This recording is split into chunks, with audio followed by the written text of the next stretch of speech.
I Mm. remember as a young child being told by my mother, in a throwaway comment, like, why can't you be more like your sister? And then the part that I don't always remember is that she doesn't have to be asked to do her chores. But what really stuck with me was, you need to be more like your sister to be lovable, was what I heard as a child. And Yeah. I spent my childhood, actually, I spent most of my life being someone else, play acting through my life and trying to be who I thought other people wanted me to be. So I would be acceptable. I would fit in. I was lovable. And that's not a way to live. What's up, you beautiful beasts? I'm Katie, and I'm on a mission to help people become their favorite versions of themselves and build whole human health by healing their relationship with food and movement, healing their relationship with their body, and most importantly, healing their relationship with themselves. And we are doing that without obsessing over a number on a scale. I've had the honor of talking with all kinds of incredible humans who have lived through all kinds of experiences, because that's part of being a human. Life is messy, painful, beautiful, complicated, and transformative, and sometimes all at once.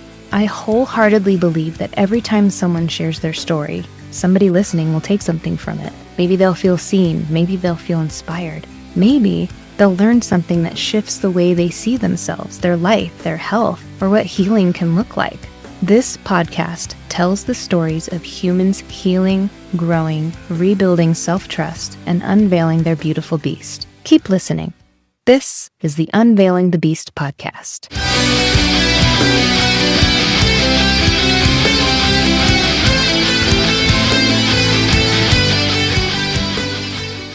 Well, welcome to the Unveiling the Beast podcast. Thank you for your yes. Thank you for coming on, and tell me a little bit about who you are and why you think you are who you are. Well, first off, Katie, I want to say thank you for having me. I am Shelley Kitching, and um, I'd like to say, a survivor of 3 decades or more of depression. And that has definitely shaped me as a person. For years, I felt like depression defined me.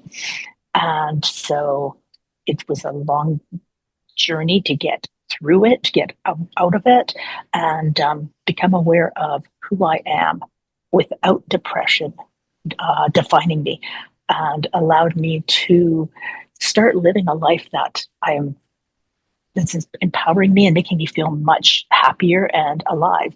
And basically, I know that I'm who I am now because of my journey, as I call it, journey through depression. Mm. So it's So, basically a part of who you are, who you were for a long time. yes. And I really think that I got that way by not being authentic. I Mm. remember as a young child being told by my mother, in a throwaway comment, like, why can't you be more like your sister?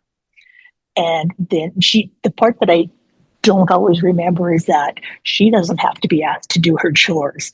But what really stuck with me was, you need to be more like your sister to be lovable, was what I heard as a child. And Yeah.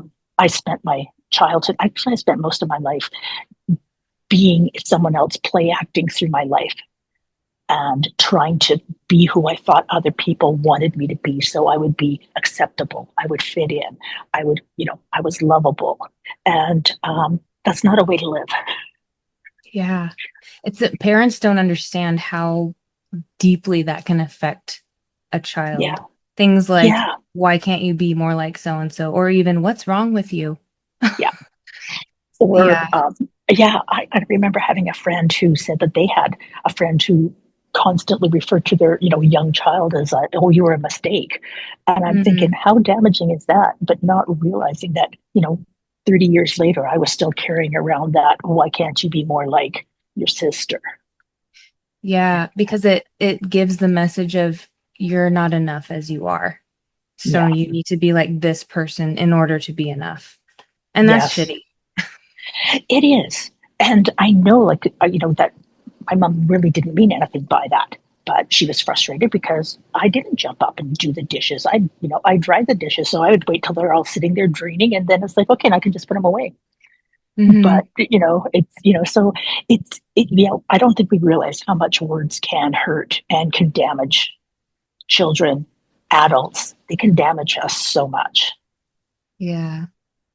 So tell me a little bit about being in the depression and how you managed to navigate through it. And I specifically want to, because I've been in it too, and I understand that depression is not just, oh, I'm sad today. Yeah. It's a much deeper thing. So tell me what it was like when you were in it, and at what point were you like, something's got to change. Yeah. Yeah, definitely. When I was in it, I had made like various, like a number of different, I want to call it different depressions where I would be down. I was off work. I couldn't get out of bed, my big gratitude for the day was I managed to get out of bed and walk to the couch and lay on the couch all day. And that was a huge achievement. Um, which most people would think like that's not an achievement, like hello, get over yourself. But Mm-hmm. you can't when you have no energy, you've got no motivation, you don't know what you want to do with yourself. um, I found myself, it's not just being sad, it's not just feeling down. It's that total lack of energy, total lack of knowing who you are, what do you want, feeling like nothing I do is going to be enough, and I don't know how to move through this. Um, and it did all of the modern medical, Western medicine things, like the antidepressants, the counseling, group counseling, individual counseling, inpatient, outpatient, um, doing all the work, the cognitive behavioral therapy, and it helped. I will admit it helped. It got me to a point where I could function, like I could go to work, but I didn't feel alive. Mm-hmm. Everything was just kind of blah, still disconnected, and really feeling like, is there more to life than this? And if not, why am I, putting up with it? And the lowest point came when I was on a return to work. It was the time between Christmas and New Year's in, I think it was actually 2011.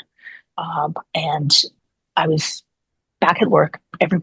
Most of the people were on, took vacation for the last week.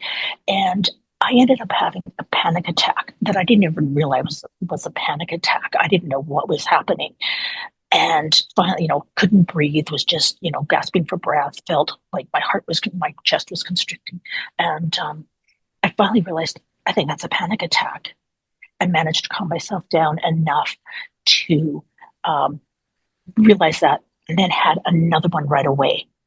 And then I'm just like, okay, being at work is not helping me. So I should go home. But I didn't know if I was allowed to go home because I was on a return to work, and the HR rep wasn't there. I couldn't get hold of my counselor. And I'm just like, I don't know what to do. And that's part of the depression too, I find, is that you just feel like I can't make a decision. I don't know Mm-hmm. what's right. And so I finally decided I was leaving. And I got my bus home, got off at my stop, and I'm walking home, and there's one road I needed to cross. And that road was never busy, very seldom had a car on it. But that day it did. And I saw the car coming, and I looked at it, and I thought, I could just step in front of the car, and I wouldn't have to worry about whether I can come home from work or not. And that was the point where I realized that what I was doing wasn't enough. I needed to do something different. And I also realized that I was the one that was going to have to do it, because the help I was getting wasn't getting me to a point where I felt like I wanted to live, where I was enjoying life. And that was when I really started focusing on looking for a spiritual solution, although I didn't realize it was a spiritual solution at the time. I started digging through self help books, intuition books. Um, I kind of joke that I actually went looking for a psychic who could tell me that there was a reason to keep going, that my life would get better. And spoiler alert, I never found one. So I started, working with oracle cards and teaching myself the cards, and kept going from there. I tried different churches and uh, religion, just searching for something that would be that missing piece. And I finally realized it was a connection to my soul that I was missing. And that was one thing I never felt like was really touched upon in all the therapies and all the medical help. They don't touch on the fact that we're souls. We have a spiritual component to our human self. And that was the key that was missing for me. I love that so much because I think, as you said, it specifically can happen when you are trying to live as somebody else because you become so disconnected from who you actually are. Like Yeah. you hear all the time, just be yourself. Well, some people don't even know who that is anymore because you've been chasing somebody else, right? Yes. So Yeah. this reconnecting to your soul, and like in my field, I'm a health coach, but it's so much deeper than what you eat and how you move. It's like reconnecting with your body, like Yes. connecting the soul and the body, and like because it's all one being, it's one human. You're a whole ass human, is what I always Yeah. say. So I love So that so true. much. Yeah. Yeah. Yeah. And that was, it was really powerful and empowering when I figured that out. Mm, And it was trial and error, and just grasping at straws a lot of the time, and feeling lost because I yeah. didn't have a guide. But I persevered, and my life's not perfect. I still will have relapses when I fall back on old patterns and the old way of being, because it's not necessarily what I want, but it's comfortable because that's what I'm used to. Yeah. And the fact that you still go back into old beliefs or old patterns and old expectations, where society says you need to have a 9 to 5 job, you need to have, you know, stability, have your own benefits, you need to, you should have a family and spouse and everybody, family's important. And when you feel that, that those aren't my priorities, that's not really how I feel, then it's a constant battle to be authentic and Mhm. really tune in to the choices that, for me, the choices I'm making, are they for me, or are they for that old me, or Right. for society to fit in? And it's taken decades to get to a point where I'm feeling much more comfortable being able to say, that's not who I am. So I'm just not, I'm going to do this my way. But there's still times like stepping out and talking about mental health, talking about depression. I've wanted to do this for 20 years, and it's always been scary because what is everybody going to think? Right. But That was for yeah, you because you're here. yeah. Well, thank you. You're I welcome. appreciate that, Yeah. and it's and I want other people to realize that you can get through it, and it's not something that you have to have for your entire life. You just need to find the answer in what works for you. Yeah. I love that you say that because when you're in it, if you don't know there's an alternate way, it's so heavy. And like the thing I would say to myself, my depression line is, what's the point? What's the Yeah, point of even trying to get through it? Like, yeah, yeah. yeah.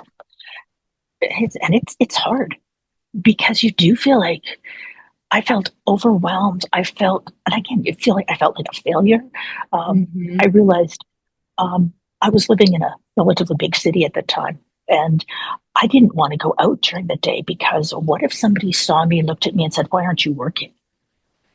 And and really, people don't always work 9 to 5, Monday to Friday. But in my brain, it's like if anybody sees me, they're going to say, oh, you're a drain on society. You should have a job. And so you battle your own thoughts of what everybody else is thinking about you. And it's that, just increases the depression and the sense of despair and just, what's the point? Yeah. So how did you get to the space of, I don't want to say we don't care what other people think because we're humans and that's part of being a human. Yeah. But for me, what I say is it's not that I don't care what other people think. It's I don't care enough to change who I am anymore. Yeah. I don't care enough to where the person on the internet says, I love your message, but your makeup is distracting. Okay, go watch somebody else. That was a real comment too. I was going to say, well, I think your makeup is just fine. Oh, thank you. Yeah, but it's something that I still work on, Mm-hmm. but a lot of times I think it's just realizing that worrying about what everybody else thought of me didn't give me a life. And my opinion of me is more important than other people's opinion of me. As long as I'm not out there, hurting people deliberately, Right. who cares if I work 9 to 5? Who cares if I have a partner or kids or, a cat and a dog in the house and whatever, like what works for me, what makes me happy, what really makes me feel aligned with my soul.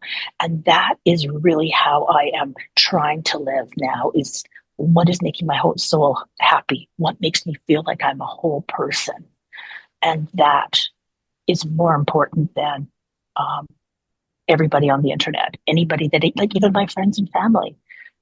Yeah, I'm kind of the different one in the family, and I'm finally okay with that.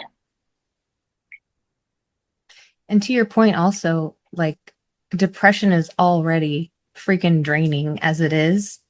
And the added, like worrying about what everyone else is thinking is takes up a lot of energy too.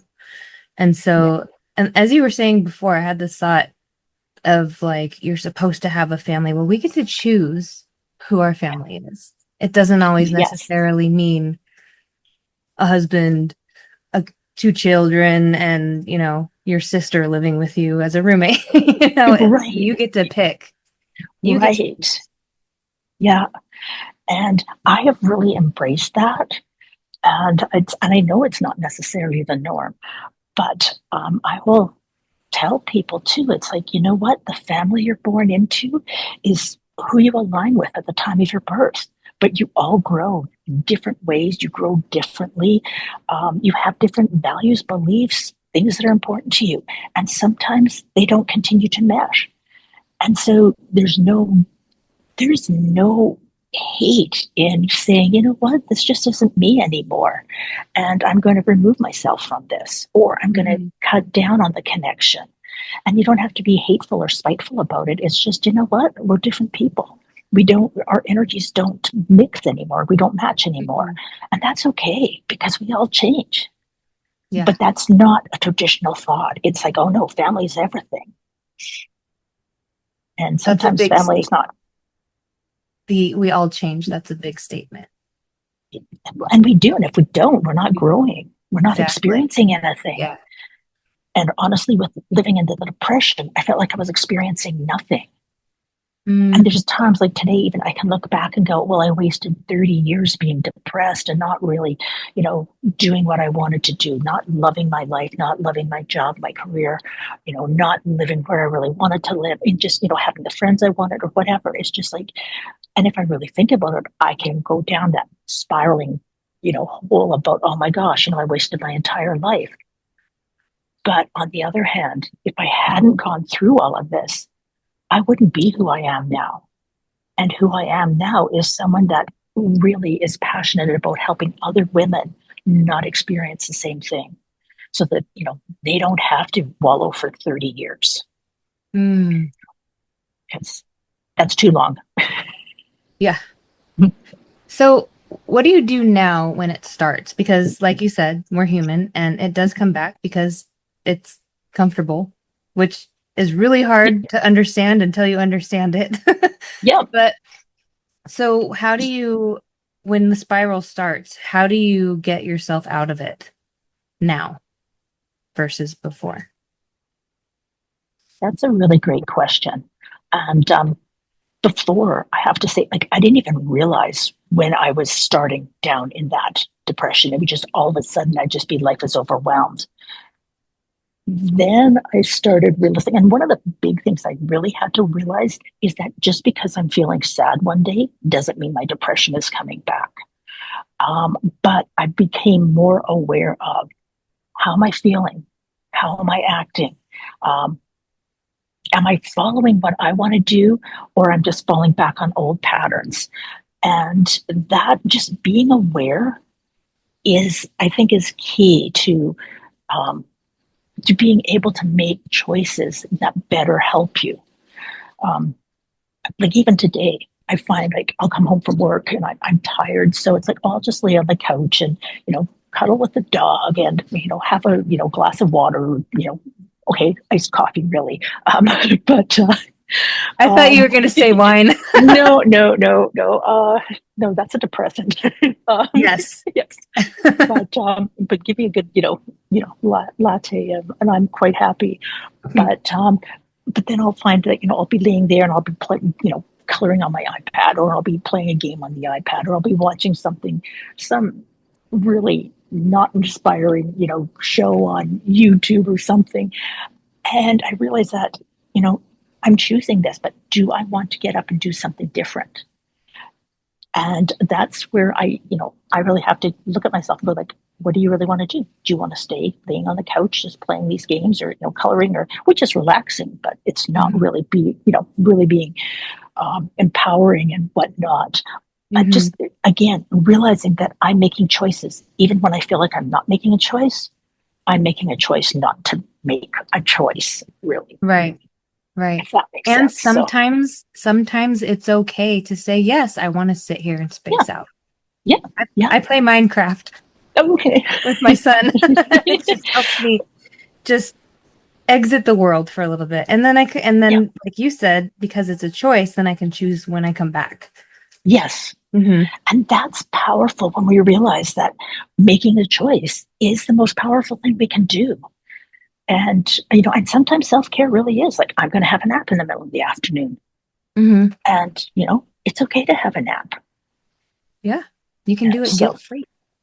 that's just it. And I almost want to, add to that. Like, you can do anything guilt free. Just give yourself the permission to, like, okay, I realize I'm wasting my time not doing something constructive to help, me progress in the way I want. But you know what? I'm choosing to take this break, and it's going to rejuvenate me, or I'm just going to be, like you say, kind of check out from the world, be able to, do something that, whether you get, I don't play Minecraft, so I don't know how it is, but like, what, if I make a mistake and I die, okay, well, we're back and, we start again or whatever. Right. But, Yeah. it's powerful when you realize that we have choices. Yeah. It's huge. So, what are you up to now? In terms of, like you said, you wanted to help others know that they're not alone and they can get out of it. How are you how are you putting yourself out into the world, so to speak, other than being Well, on podcasts? yeah, well, I'm loving being on podcasts and speaking, and I really want to start being known as someone who is an advocate for mental health, and especially a spiritual approach to it. Hmm. But I am a life coach. I have taken some training in that. Actually, my first coaching was soul coaching that I took through Denise Lynn. And that was a real turning point for me because I felt that connection, like the soul and connecting to the soul and using that information. So I work with people through coaching, and I am actually very passionate about helping people by accessing their Akashic record and getting their soul's blueprint for them so that they know how their soul was meant to show up and the gifts and tools it brought, so that it's much easier to make choices aligned with the soul. And to me, living through, navigating life from the soul is how you live authentically. And Mm. being authentic is so important.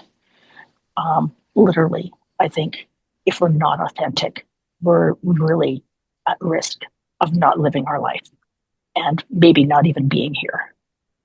So where can people find you? They can find me on YouTube, which is my channel is just getting started, and it's at Soul's Direction. And I'm also on Facebook, Shelley Kitching, Soul's Direction. But I'm really wanting to get more into videos and being more authentic. And being authentic to me is actually speaking and letting people see who I am. I love it. And just so you know, you have a new subscriber as of this morning. Oh, well, thank you so much. You're welcome. Well, I have I'll put one something more. more up there. Oh, yeah, yeah. Yeah. Yes, sorry. Yeah, Yes. I know. I remember so my YouTube channel was actually started in 2015, but I didn't actually start consistently posting stuff until like last year. So Yeah. I know what it's like to be at that beginning phase and you're like learning all the stuff because it's not just make a video, post it. It's like descriptions and SEO Yeah. and all. Okay, let's Yeah. go. Yeah, So, I know. Which is why I haven't like his Facebook is like, oh, I'll stick up a little 2 minute video and it'll be a reel and whatever. But if I put it on YouTube, then I have to do the description, the title, the tags or whatever. And I'm just like, yeah, that's too much work. yeah. But I need to do it. But you can start with just posting the dang video because otherwise the message won't be out there at all. So, That is very good yeah. and very powerful. That's right. It doesn't have to be perfect because I can always Mhm. add that in later. Yes. Like, So, thank you. you're I'll have to go do that. I do have one more question for you. Sure. If the entire world stopped what they were doing and looked at you and said, Shelley, please give me some advice, what would you say? No I would pressure. say, no, you know what my answer to that is you need to navigate your life from your soul. You need to know who you are at soul level, make choices aligned with that, and live authentically.